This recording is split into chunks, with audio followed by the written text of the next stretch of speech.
अस्सलाम वालेकुम वरहमतुल्लाह। एक शख्स मुझे कहता है, नौजवान, मौलाना साहिब, मैं अपनी चाची के साथ निकाह करना चाहता हूँ।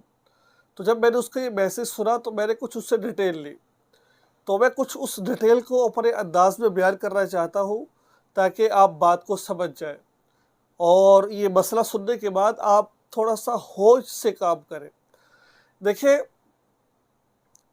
मैंने उससे पूछा कि आखिर क्यों आप करना चाहते? कह रहे वो मेरे बगैर नहीं रह सकती, मैं उसके बगैर नहीं रह सकता। हम दोनों आपस में मोहब्बत करते हैं। फिर वो खुद ही बताने लगा कि मौलाना साहिब, उससे यानी कि जो मेरी चाची है उसका बच्चा है, और वो बच्चा भी मुझसे ही है, यानी कि मेरे नुत्फ़े से बच्चा पैदा हुआ है। नाउज़ बिल्लाह, उसने ज़िना करके वो बच्चा पैदा किया। और वो कहता अगर मैं कहीं और निकाह करना चाहता हूँ तो फिर वो मेरी चाची मुझे कहीं और निकाह करने नहीं देती। तो वो अब कोई सूरत बन सकती है कि मैं उससे निकाह कर लूँ मैं, और मेरा चाचू बीमार रहता है, तो इसके बारे में शरीयत का क्या है उसूल और ज़ाब्ता?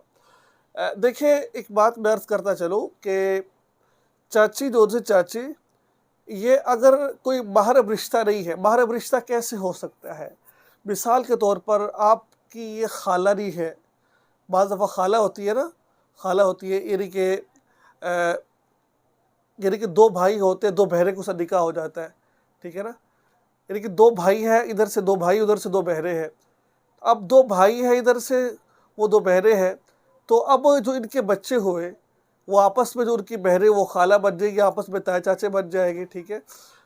तो उस सूरत अगर तो वो खाला ना हुई उसकी, या फिर रज़ाई माँ ना हुई, तो इस सूरत के अंदर तो निकाह नहीं होगा, क्योंकि वो महरम है, उससे पर्दा नहीं है।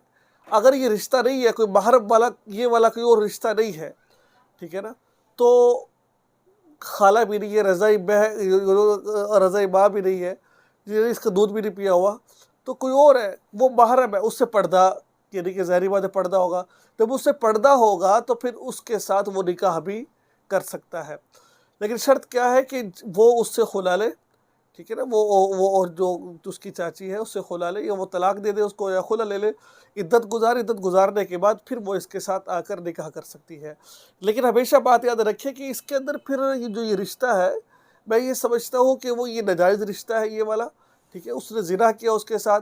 अब वो औरत उसको से तलाक लेगी, एक घर के अंदर फड्डे पड़ जाएंगे।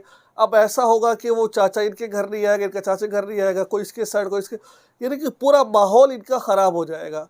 तो मैं ये कहता हूँ इस भाई से कि खुदा के लिए उस बहन को उससे कहे कि भाई आप जिसके साथ है उसके साथ खुश रहे, अपने शौहर की खिदमत करे। मुझसे जो गलती होगी मैं अल्लाह ताला से माफ़ी मांगता हूँ, आप अल्लाह ताला से माफ़ी मांगे, ठीक है ना? अपना अलग रास्ते रखे, मैं अपना अलग रास्ता रख रहा हूँ, ठीक है? वो गरीब है, वो माजूर है, वो अलग मसला है। लेकिन बहरहाल निकाह तलाक के बाद या खुला के बाद, इद्दत के बाद निकाह तो कर सकते हैं। लेकिन मैं ये समझता हूँ कि जायज़ तो है, लेकिन मैं अपनी राय अपनी ये है कि बाद में आपके घर के अंदर दंगा फसाद ज़्यादा हो जाएगा, आपस में घरों के अंदर। इसलिए बेहतर तो यही है कि आप ये काम ना करें। तो दुआ में याद रखिए, चैनल को सब्सक्राइब करें और इस वीडियो को आगे शेयर ज़रूर करें। अस्सलाम।